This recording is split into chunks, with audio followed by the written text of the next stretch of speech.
Hi, welcome. The sterile air of the lawyer's office was suffocating, a stark contrast to the vibrant, paint-splattered life I once knew. Across the polished mahogany table, my ex-husband Ethan sat with his arm draped possessively around his new fiancée, Chloe. Her diamond ring, a gaudy monstrosity the size of a robin's egg, caught the fluorescent light, mocking the simple gold band I had long since removed. They were here to finalize our divorce. The brutal severing of a decade-long bond. Ethan's smug, self-satisfied smile told me he thought he had won.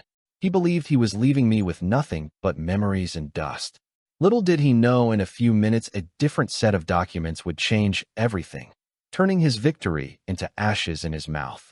The conference room at Hayes Thatcher and Dean was designed to intimidate. A single colossal slab of mahogany dominated the space, its surface polished to a mirror shine, reflecting the cold, indifferent Chicago skyline. It was Ethan's world, a world of sharp suits, silent judgments, and the quiet, brutal calculus of power. I felt like a ghost haunting it, a relic from a past he was eager to bury. My name is Isabella Rossi. At 34, I felt both ancient and unervingly adrift. For 10 years, I had been Mrs. Ethan Hayes, a role I had tried to fill with grace, warmth, and a quiet passion for the arts. Now, I was just Isabella, and I wasn't sure who that was anymore. Across the table, Ethan radiated a smug confidence that was almost suffocating. At 36, he was at the peak of his career as a ruthless investment banker, a man who saw the world as a series of assets to be acquired. He had acquired me, and now he was liquidating me. His arm was a permanent fixture around the slender shoulders of Chloe Sterling, his 25-year-old fiancée. She was a vision of modern perfection, a social media influencer whose life was a curated feed of luxury travel, designer clothes, and aspirational quotes about living your best life. Her smile was bright, her eyes were vacant, and her presence was a deliberate, calculated cruelty. "So, Isabella," Ethan began, his voice smooth and condescending. The same tone he used when explaining complex financial instruments to people he considered his intellectual inferiors. "My lawyer, Mr. Davies, has the final paperwork ready. It's all very straightforward. We've been quite generous considering the circumstances." Mr. Davies, a man with a face like a clenched fist, pushed a stack of papers across the table. My own legal aid lawyer, the harried but kind Ms. Chun, gave me a small, encouraging nod. Generous was Ethan's word for a settlement so meager it was an insult. It would barely cover 6 months' rent on the tiny apartment I had found, a world away from the sprawling penthouse we had once shared, the one now occupied by Chloe. I looked at Chloe's hand, resting delicately on Ethan's. The diamond on her finger wasn't just a ring. It was a statement. It was a declaration of my replacement, a sparkling testament to my failure. I remembered the day Ethan proposed to me. We were young, backpacking through Tuscany. He had given me a simple, elegant gold band in a sun-drenched olive grove. He had promised me a life of partnership, of shared dreams. Instead, he had given me a gilded cage. "I just want to make sure you'll be able to manage, Izzy," Ethan continued, the old nickname, a poison dart. "It's a big, scary world out there when you don't have someone taking care of things." The implication was clear. I was the fragile artist, the dreamer who curated museum exhibits while he, the pragmatist, conquered the world of finance. He had fostered that narrative for years, slowly, methodically eroding my confidence. He'd belittled my career, calling it a cute hobby. He'd controlled our finances with an iron grip, giving me an allowance as if I were a child. He'd isolated me from my friends, subtly suggesting they weren't ambitious enough, that they were holding me back. By the end, I had started to believe him. I had started to see myself through his eyes, small, incapable, and utterly dependent. Chloe chimed in, her voice a tinkling bell of false sincerity. "Ethan worries about you so much. We both do. We just want you to be happy." I met her gaze. There was no sympathy there, only a cold reptilian flicker of triumph. She was the victor, the new queen of the castle.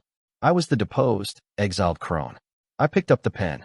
Its weight felt immense, a scepter of my own surrender. My hand trembled slightly. I could feel Miss Chen's concerned eyes on me. I took a deep breath, the sterile recycled air filling my lungs. I thought of the countless nights I had cried myself to sleep, the slow, agonizing death of our marriage, the final crushing blow of his infidelity. I had discovered his affair with Chloe, not through a stray text message, but through a tabloid photo of them on a yacht in St. Bart's, a trip he had told me was a boys-only fishing expedition. The public humiliation had been the final nail in the coffin. I focused on the signature line. Signing these papers wasn't just ending a marriage. It was admitting defeat. It was validating Ethan's narrative that I was nothing without him. Every instinct screamed at me to fight, to rage, to throw the papers in his smug face. But what was the point? I had no resources, no fight left in me. The legal battle had already drained my meager savings. All I wanted was for it to be over. I wanted to walk out of this room and never see his face again.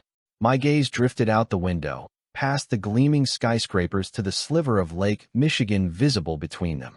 I remembered a day years ago when Ethan and I had stood on the shore of that lake, skipping stones. He had wrapped his arms around me from behind and whispered, "It's you and me against the world, Izzy." When had he decided it was just him against me? With a final shaky exhale, I signed my name, Isabella Rossi. No longer Hayes. The ink was a stark black finality on the crisp white paper. I pushed the documents back across the table. "It's done." Ethan's smile widened. He had won. He squeezed Chloe's shoulder, a gesture of ownership. "Excellent. Well, Isabella, I wish you the best of luck." Truly, the condescension dripped from every word. He stood up, towering over me, a monument to his own success. Chloe rose with him, a perfect accessory.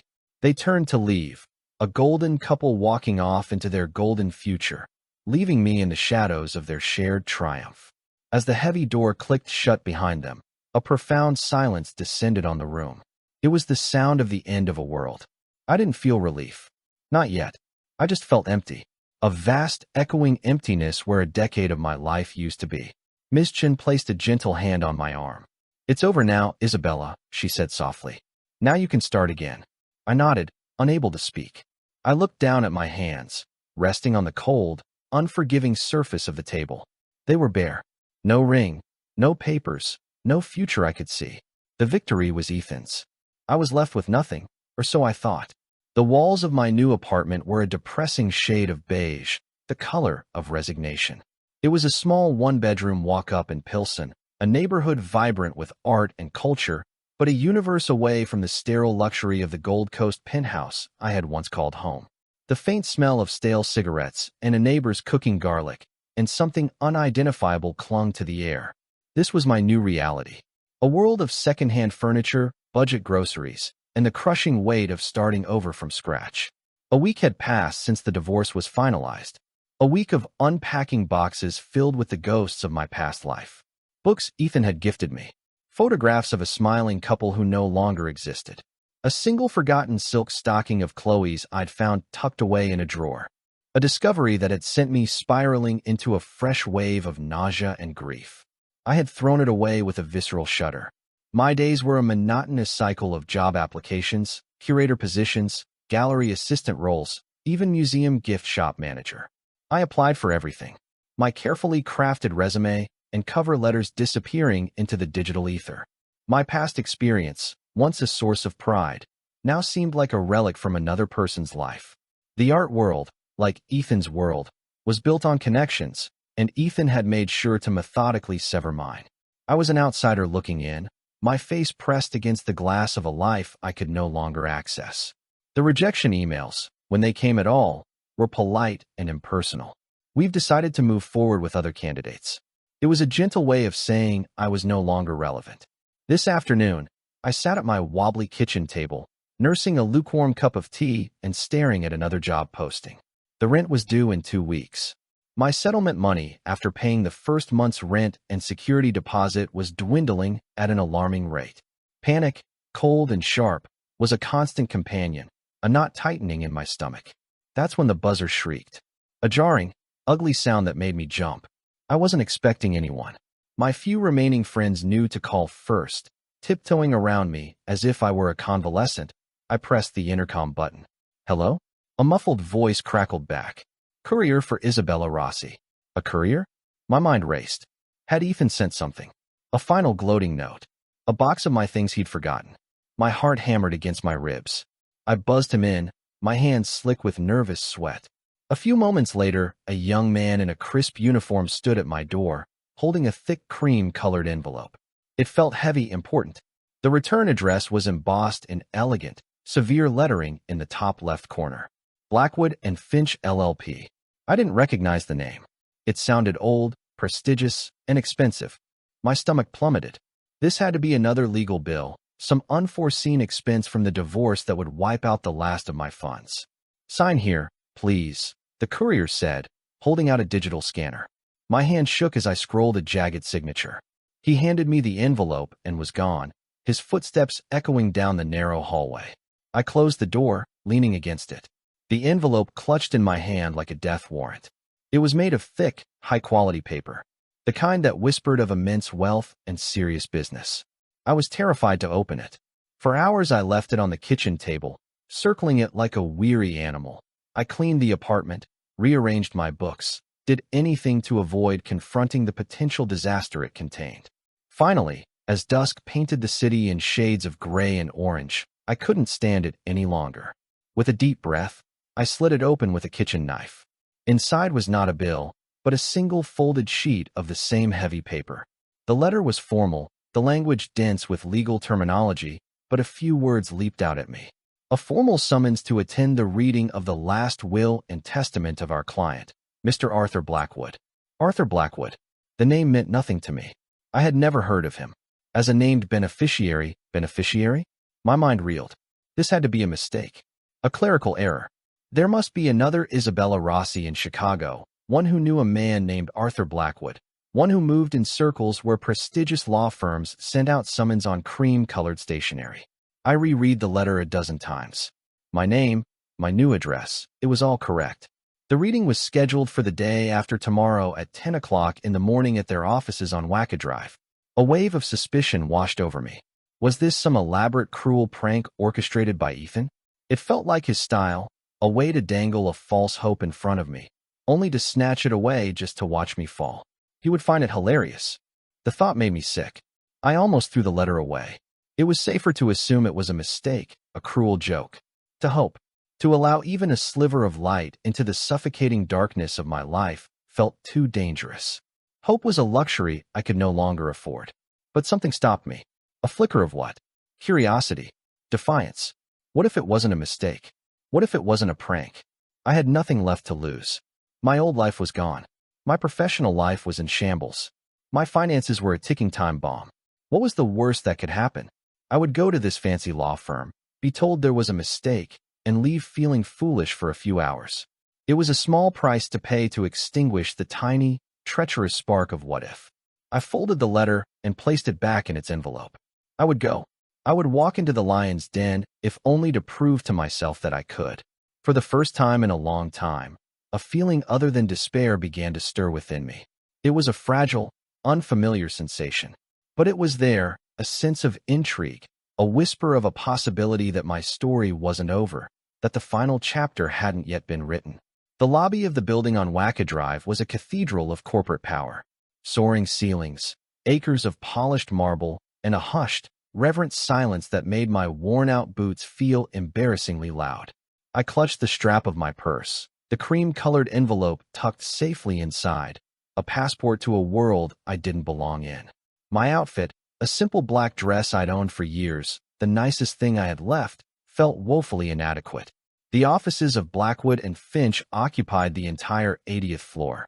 When the elevator doors whispered open, I was met with an atmosphere of old money elegance. The air smelled of leather, wood polish, and history. No bustling receptionists here, just a single impeccably dressed woman who greeted me by name before I could even announce myself. Ms. Rossi, Mr. Finch is expecting you. She led me down a wide carpeted hallway lined with oil paintings of stern-faced men who looked like they'd single-handedly financed empires. My heart pounded a nervous rhythm against my ribs. This felt far too real to be a prank. The sheer scale of the place, the quiet, unshakable confidence it exuded. Ethan could be cruel, but his cruelty was theatrical. This was something else entirely. This was substantial. The woman opened a set of heavy oak doors, revealing an office that was larger than my entire apartment. Floor-to-ceiling windows offered a breathtaking panoramic view of the city and the lake. A man stood with his back to me, gazing out the window.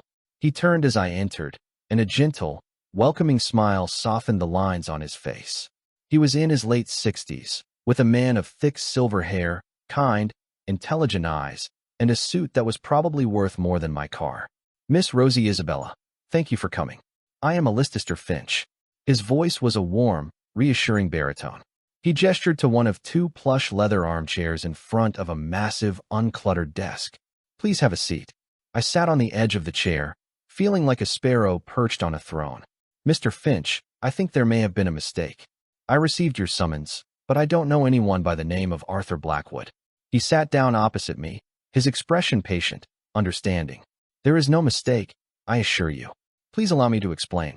Arthur Blackwood was my dearest friend and my most important client for over 40 years. He passed away peacefully last week." He paused, a flicker of genuine sadness in his eyes. "Arthur was a very private man, a recluse, the papers are calling him now. He built a vast fortune, but he never sought the limelight. His greatest regret, the one true sorrow of his life, stemmed from a choice he made when he was very young." I listened, my confusion mounting. What did any of this have to do with me? When Arthur was just 19, Mr. Finch continued, his gaze steady on mine. His sweetheart, a young woman he loved very much, became pregnant. They were children, really. Her family was staunchly religious, and the scandal would have ruined them. Under immense pressure, they made the heartbreaking decision to give their baby daughter up for a closed adoption. He let the words hang in the air. A story of youthful tragedy, a common one, perhaps, but I still couldn't see the connection. They went their separate ways. Arthur went on to build his empire, but he never married, never had other children. He spent the last 50 years of his life, and a significant portion of his fortune, searching for that lost daughter. He just wanted to know she was safe, that she'd had a good life. Mr. Finch leaned forward slightly, his voice dropping. "A few years ago, he finally found her, or rather, he found her records. Her name was Sophia. She had been adopted by a loving couple.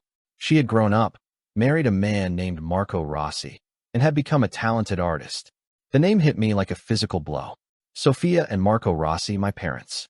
My mother, Sophia, had died of cancer when I was 12. My father, Marco, a passionate but struggling musician, had died in a car accident just after I started college. My mother," I whispered, my voice.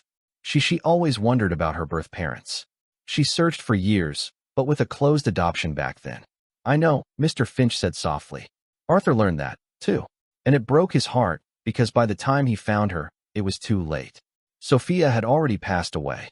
Tears welled in my eyes, hot and sudden. Tears for my mother, for the reunion she never had, for the grandfather I never knew existed. The pieces were slotting into place, forming a picture so vast and unbelievable I could barely comprehend it. "But in finding Sophia," Mr. Finch said, his kind eyes holding mine, "he found you, Isabella." He explained that for the last year Arthur had been watching me from a distance.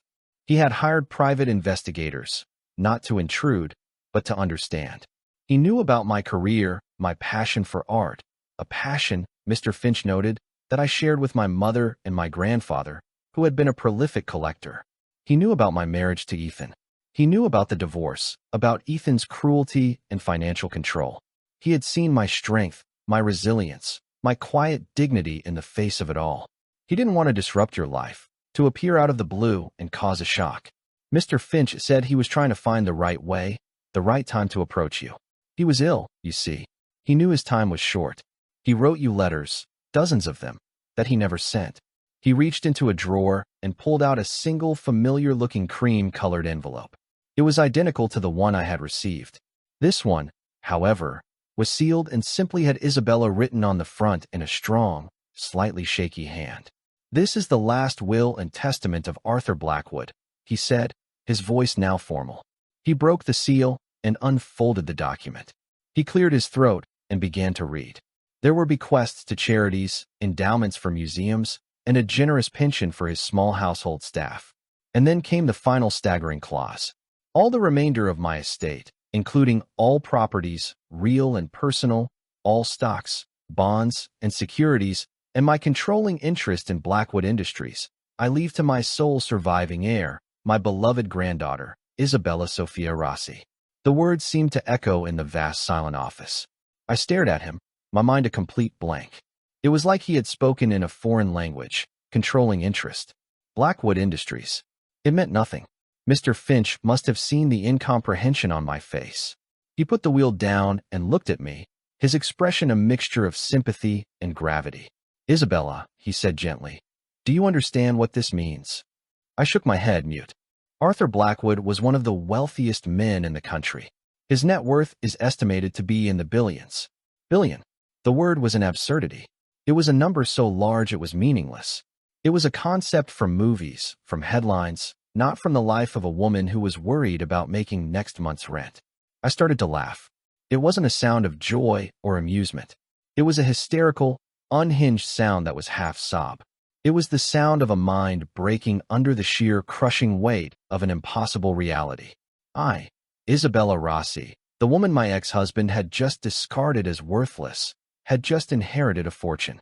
The game had just changed, and the board had been flipped over so violently that no one, least of all me, knew where the pieces would land. Leaving the offices of Blackwood and Finch felt like stepping out of a hyperbaric chamber into a different atmosphere. The clamor of downtown Chicago, the rumble of the L train overhead, the impatient blare of taxi horns. It all sounded muted, distant, as if I were listening to it through water. I walked for blocks without any sense of direction, my feet moving on autopilot while my mind reeled, trying to process the seismic shock that had just upended my world. Billionaire. The word was a foreign object lodged in my brain, too big and sharp to be absorbed. It didn't feel real. How could it be? Just yesterday, I was counting the loose change in my purse to see if I had enough for a coffee. Today I was this, a number with 9 zeros. When I finally made it back to my small beige apartment, the place felt alien. The wobbly kitchen table, the second-hand sofa, the chipped coffee mug in the sink, they were artifacts from a life that was no longer mine. I felt a strange sense of dislocation, like a ghost haunting my own recent past. I sat on the floor, my back against the cool wall, and opened the file Mr. Finch had given me. It wasn't just legal documents. It was a life. It was my grandfather's life. There were photographs of a handsome young man with kind, sad eyes. There were letters, dozens of them, all addressed to my mother, Sophia. They were filled with a lifetime of regret, of love for a daughter he never knew. My dearest Sophia, one began. Today you would have been 52. I wonder if your hair has streaks of gray. I wonder if you still have the same laugh I remember from the one photograph of you. I possess a grainy image from your high school yearbook. Do you paint? Are you happy? There is not a day that goes by that I do not ask these questions to the silence. I read through the night, tears streaming down my face. I wasn't just inheriting a fortune. I was inheriting a family. I was discovering a history I never knew I had. A story of love, loss, and a deep, abiding grief. I felt an overwhelming sorrow for my mother, who had died feeling like an orphan, never knowing she was the beloved, long-lost daughter of a man who would have moved mountains for her. And I felt a profound grief for Arthur, the grandfather I would never meet, a man who had lived a life of immense wealth but profound emotional poverty, all because of one youthful, heartbreaking decision. By the time the sun rose, casting a pale gray light through my window, the shock had begun to recede, replaced by a bewildering mix of emotions, grief, anger, and a terrifying sense of responsibility. This wasn't just money. It was a legacy. And then my world exploded. Mr. Finch had warned me that the news would break eventually, but I hadn't anticipated the speed or the ferocity. A financial journalist tipped off by a source inside the probate court ran the story. The reclusive billionaire's secret granddaughter, an unknown art curator, inherits the Blackwood fortune. My phone, which had been silent for weeks, began to buzz and chime with a relentless, frantic energy. It was a cacophony of notifications, each one a digital intrusion into my fragile state of shock. First came the reporters, local news, national outlets, British tabloids. They were relentless, calling, texting, emailing. Miss Rossi, a moment of your time. Can you confirm the inheritance? How does it feel to be the Cinderella Eyes? That was the moniker they settled on. The Cinderella Eyes, a fairy tale narrative that stripped away all the grief and complexity, reducing my story to a cheap, sensational headline. Then came the friends, people I hadn't heard from in years, old college roommates, former colleagues, distant cousins I'd met once at a wedding. Their messages were cloyingly sweet, full of false nostalgia and thinly veiled opportunism. Izzy, oh my God, I just heard. We have to catch up. Bella, darling, I was just thinking about you the other day. Financial advisors, wealth managers, and hedge fund managers materialized out of thin air, all promising to protect and grow my newfound fortune. Their emails filled my inbox. A digital swarm of sharks circling the scent of blood in the water. It was overwhelming, suffocating. My small apartment no longer felt like a sanctuary. It felt like a cage with the entire world pressing in on me. I turned off my phone, unplugged my laptop. I drew the blinds, plunging the room into a semi-darkness, and sat in the silence, my heart hammering against my ribs. I felt a terrifying sense of vertigo. I had spent the last year feeling invisible, discarded. Now I was hyper-visible, a commodity to be analyzed, judged, and exploited. My identity was being rewritten by strangers. My personal tragedy twisted into a public spectacle. In the midst of the chaos, one thought kept rising to the surface. A cold, hard stone in the churning sea of my emotions. Ethan, what would he think when he saw the news? I could picture his face perfectly, the initial disbelief followed by a wave of sputtering, incandescent rage. The woman he had deemed worthless. The woman he had cast aside for a younger, shinier model, was now exponentially wealthier than he could ever dream of being. His carefully constructed world, where he was the victor and I was the vanquished, had been utterly demolished. The power dynamic hadn't just shifted, it had been annihilated by a nuclear blast.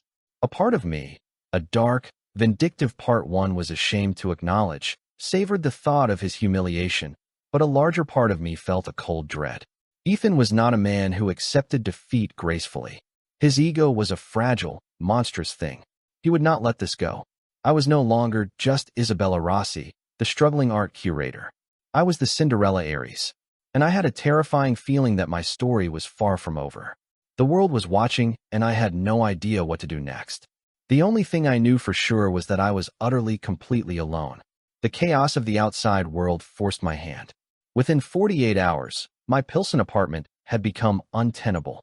Paparazzi were camped out on the sidewalk, their long, lensed cameras pointed at my windows like sniper rifles. My neighbors, initially curious, were now openly hostile about the disruption. I was a prisoner in my own home.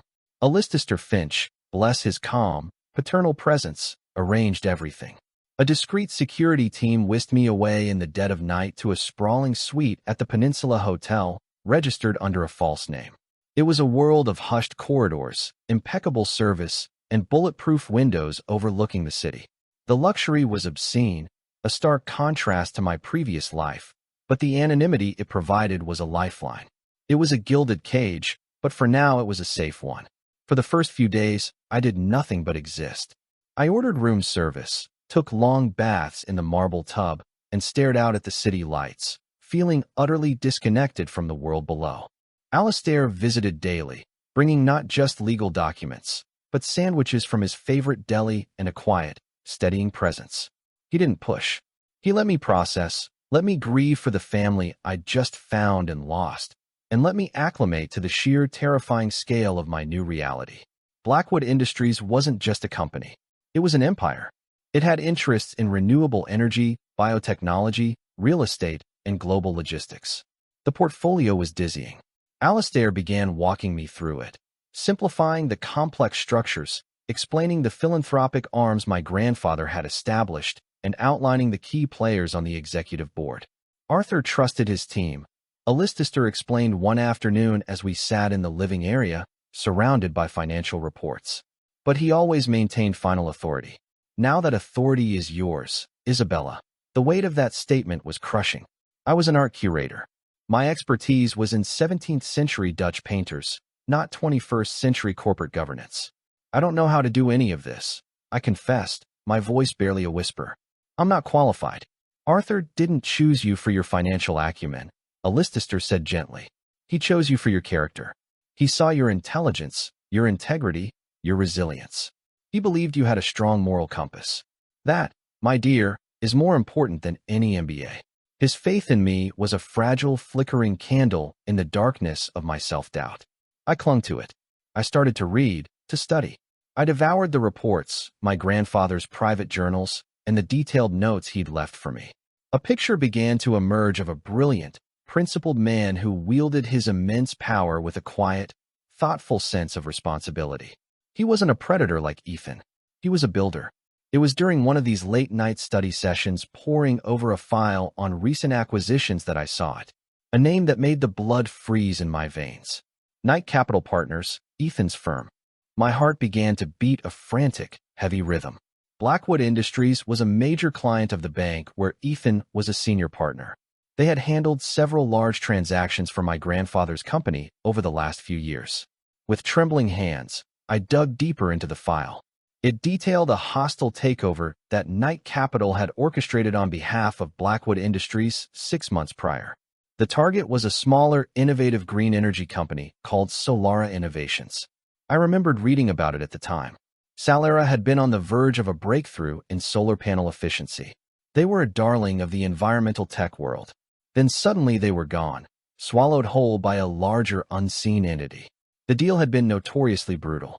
Knight Capital, spearheaded by Ethan, had used every predatory tactic in the book, driving down stock prices, launching a smear campaign against Solara's CEO, and ultimately forcing them into a sale at a fraction of their worth. The CEO, a brilliant scientist named Dr. Eris Thorne, had been financially and professionally ruined. I had never connected it to Ethan at the time. He had been vague, mentioning only a big aggressive deal that was making him a fortune in bonuses. Seeing it laid out in black and white, his name, his strategy, the brutal outcome made me feel sick. This was the man I had shared a bed with. But then I found something else. Tucked into the back of the file was a separate folder containing my grandfather's private notes. His handwriting was elegant but forceful. He had been investigating the Solara deal himself. Finch. One note read, "Look into the Knight Capital acquisition of Solara. The methods are distasteful, predatory, not how we do business. Hayes's team seems to have acted with an unusual degree of autonomy. Something isn't right here." Another note was even more chilling. "Ethan Hayes, my granddaughter's husband. Is this a coincidence? I cannot afford coincidences. This man's reputation is one of unchecked ambition. I fear he has used his connection to me, however indirect, to his advantage." My grandfather had known. He had seen Ethan for exactly who he was, and he had been on the verge of doing something about it. In that moment, everything crystallized. This wasn't about revenge, not in the petty, emotional sense. I didn't want to simply hurt Ethan. That would make me no better than him. This was about justice. It was about rectifying a wrong that had been done not just to Dr. Thorne and his company, but to the very principles my grandfather had lived by. The inheritance was not a cudgel to beat my ex-husband with. It was a shield and a sword. It was the tool I would use to honor Arthur Blackwood's legacy. My purpose, once a murky, terrifying void, was now crystal clear. I picked up the phone and called Alistair, my voice steady, my resolve like steel.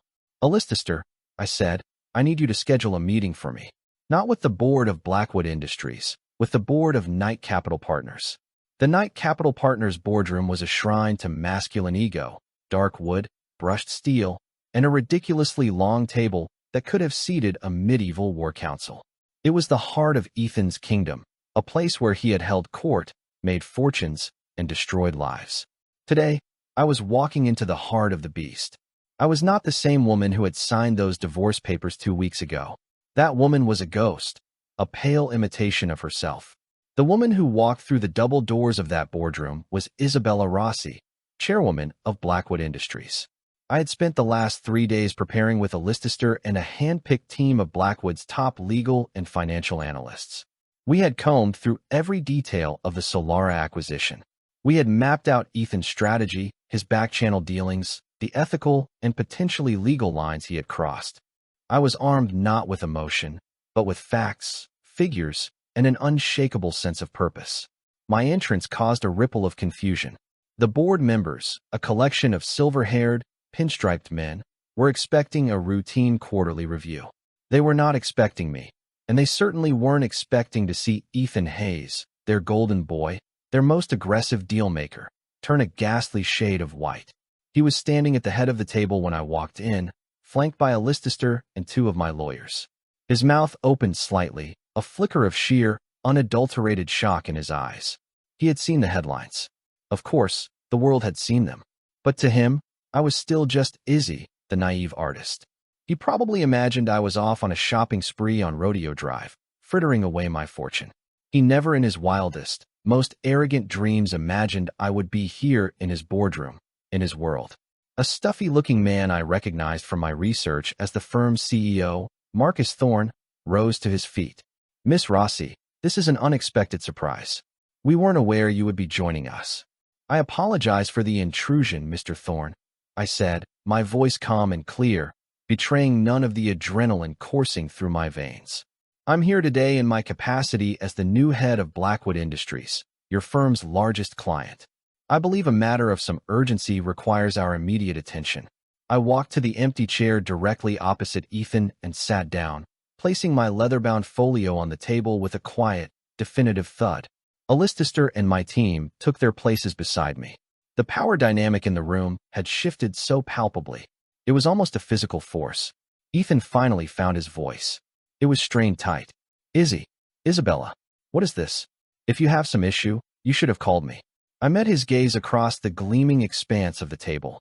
The man I had once loved. The man I had once feared. Now, I felt nothing but a cold, clear resolve.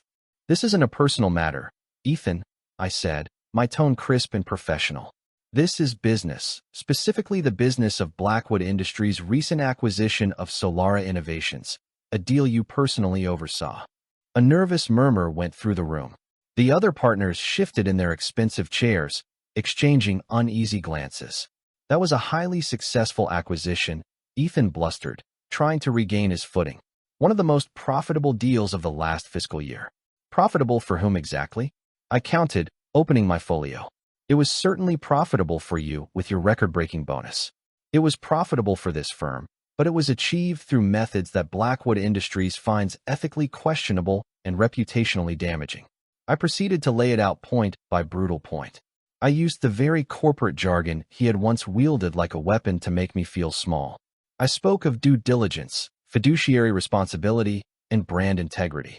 I detailed the smear campaign against Solara's CEO, providing evidence of planted news articles and paid online trolls. I outlined how Knight Capital had leveraged its inside knowledge of Blackwood's interest to short-sell stock before the takeover was announced, a practice that bordered on market manipulation.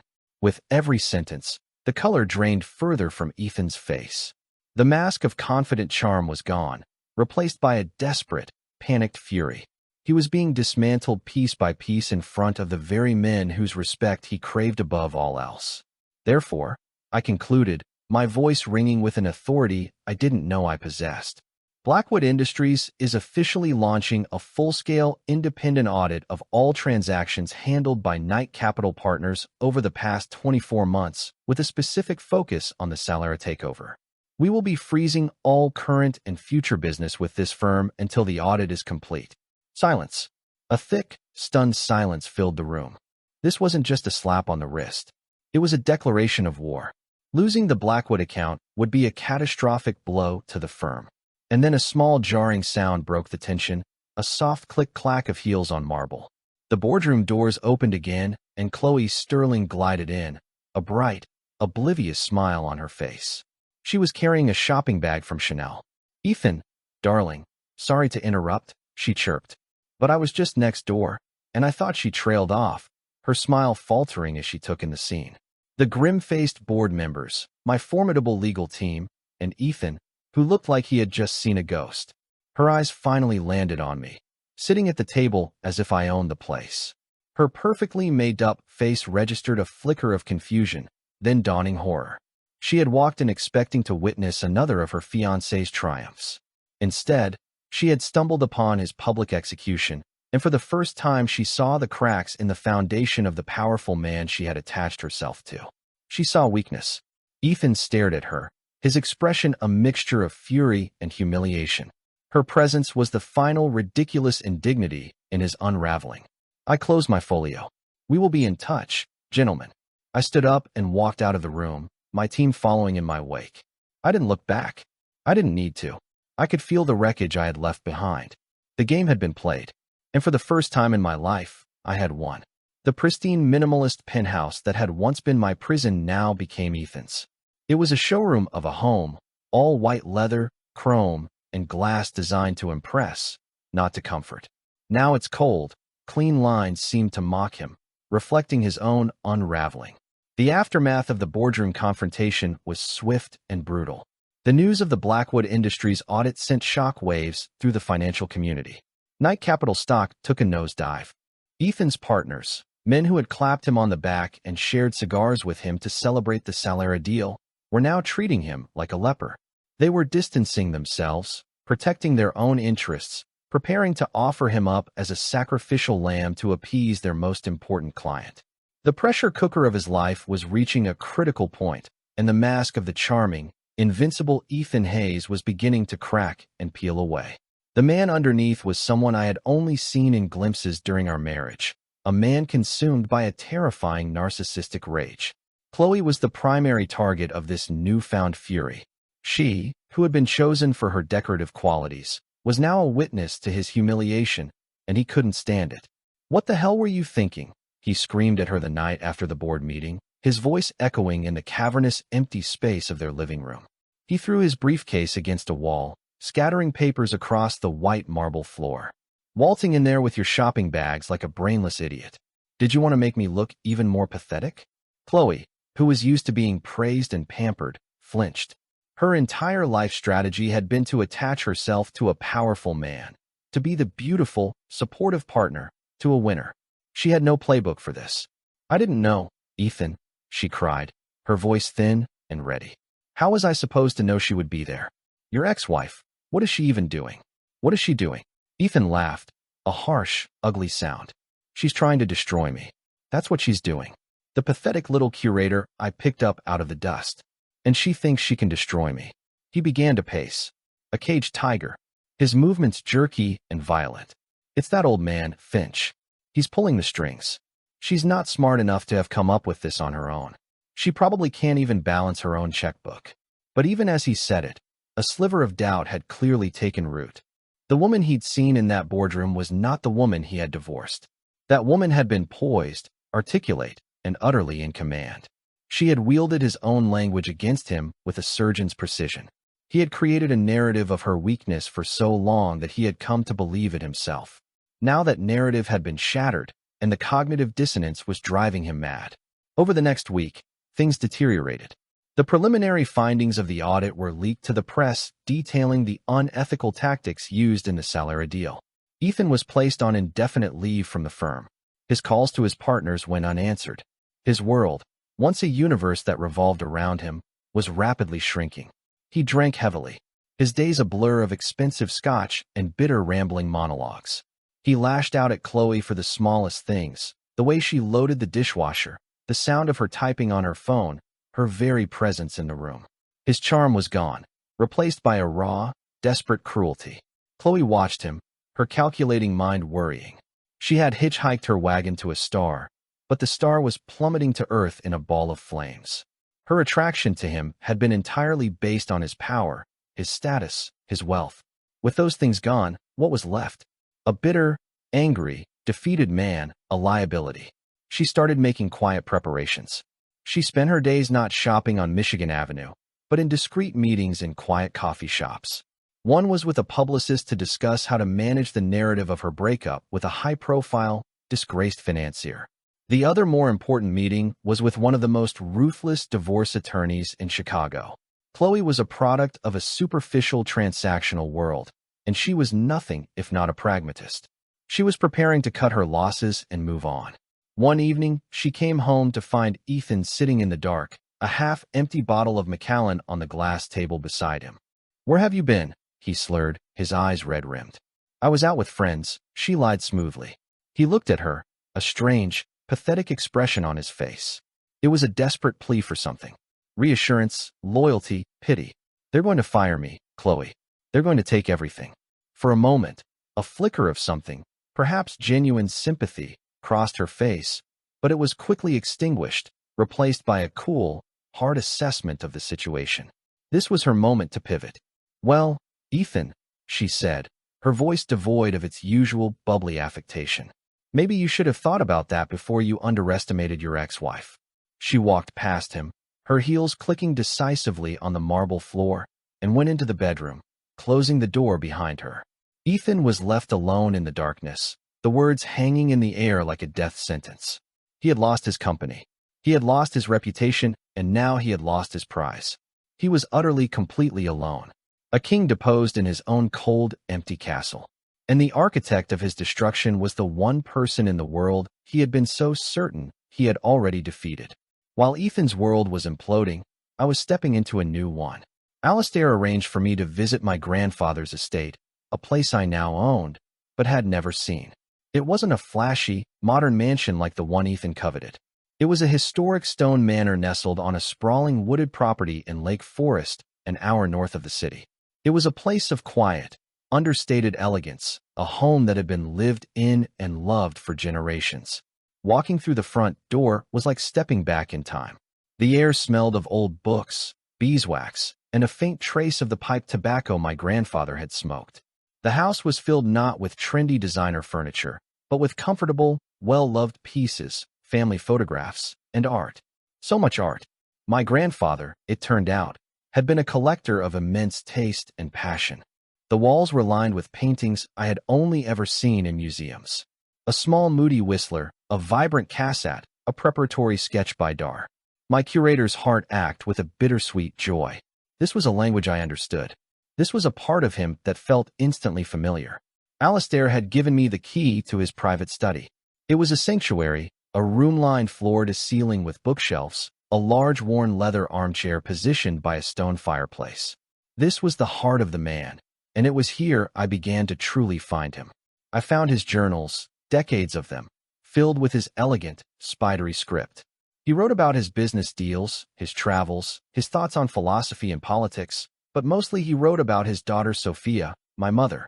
He wrote about his search for her, his hopes, his fears, his profound and unending regret. I saw a young woman today who looked like her. One entry from 1985 read, "She had the same dark curly hair I remember from her baby picture." For a moment, my heart stopped. I almost called out her name, but it wasn't her. It's never her.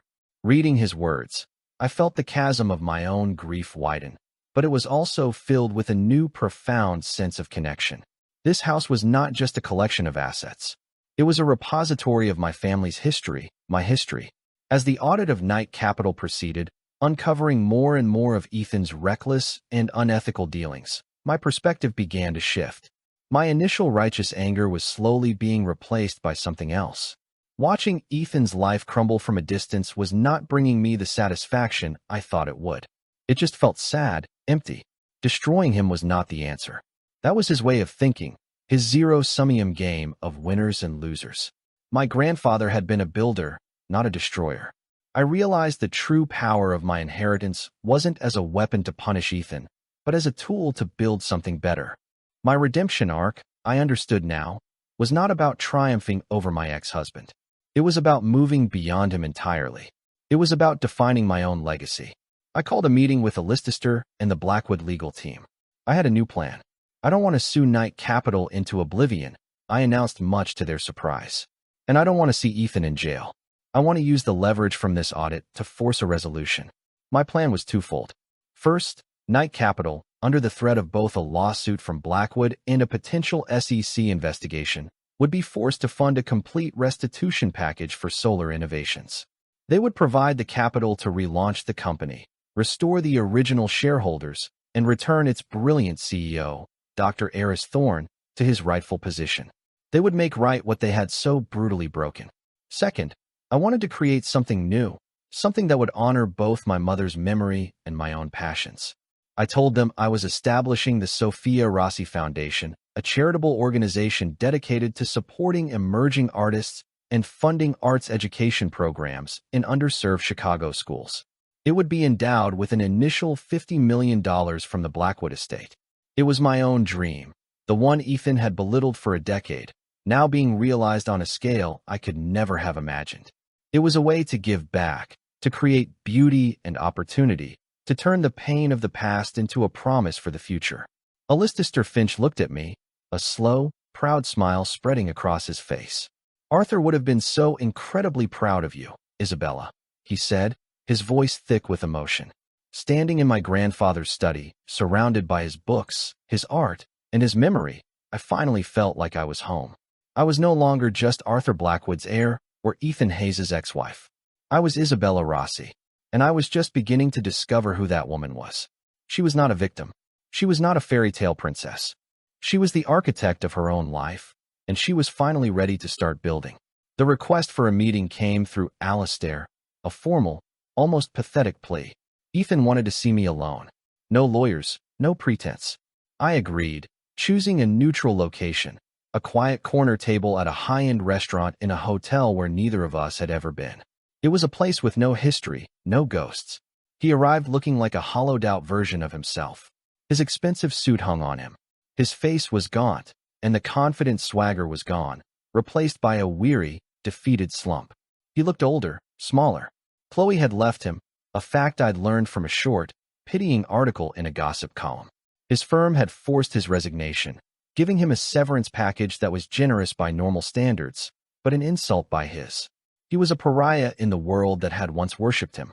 He sat down opposite me, avoiding my eyes. For a long moment he just stared at his hands, resting on the crisp white tablecloth. "Isabella," he finally said, his voice raspy. I don't even know what to say. I waited, silent. I was not here to absolve him, nor to gloat. I was here to close a chapter. "I know you think I'm a monster," he continued, finally looking up. His eyes were bloodshot, desperate. "And maybe I am. I got so caught up in the game, in winning, I lost track of everything else, of you." He tried to summon some of the old charm, the manipulative sincerity that had once worked so well on me. "I think about us, you know, the good times, Italy, that little apartment we had in Lincoln Park before all of this madness." He was appealing to our shared history, trying to find a crack in my armor, a way back to the woman he thought he could control. But that woman was gone forever.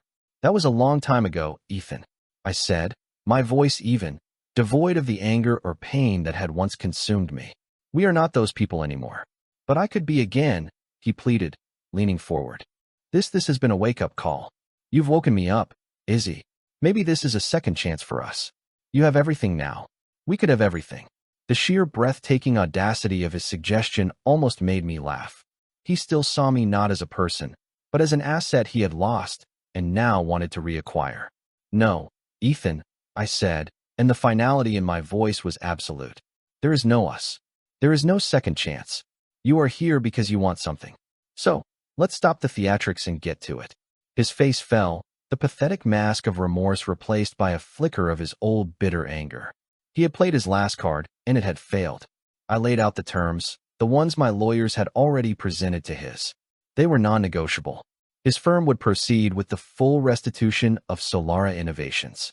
He would issue a public apology to Dr. Eris Thorne, and he would sign a comprehensive non-disclosure agreement promising to never contact me, speak of me, or come near me ever again. In exchange, I would not pursue personal legal action against him for his role in the takeover. "It's a generous offer, Ethan," I said, echoing the word he had thrown at me in that lawyer's office a lifetime ago. Considering the circumstances, he stared at me, the reality of his utter defeat finally sinking in. He had no moves left. He had been outmaneuvered, outplayed, and utterly checkmated. "You've really become him, you know." He spat a last desperate attempt to wound me. "Your grandfather, cold, ruthless." I simply smiled, a small, sad smile. "No, Ethan. I've become me." He had nothing left to say. He nodded. A single jerky movement of surrender. He stood up, turned, and walked away without another word. A ghost disappearing from my life for good. I stayed for a moment, sipping my water, the silence of the restaurant, a peaceful balm. I didn't feel triumph or hatred or even pity. I just felt quiet, a quiet sense of peace. Later that evening, I stood on the stone balcony of my grandfather's house, overlooking the vast, dark expanse of Lake Michigan. The city skyline glittered in the distance, a river of diamonds. It was a world of immense power and wealth, a world that was now mine. But standing there in the cool night air, I knew that the money wasn't the real inheritance. The real inheritance was the discovery of a family I never knew I had. It was the chance to fulfill a dream I had almost abandoned.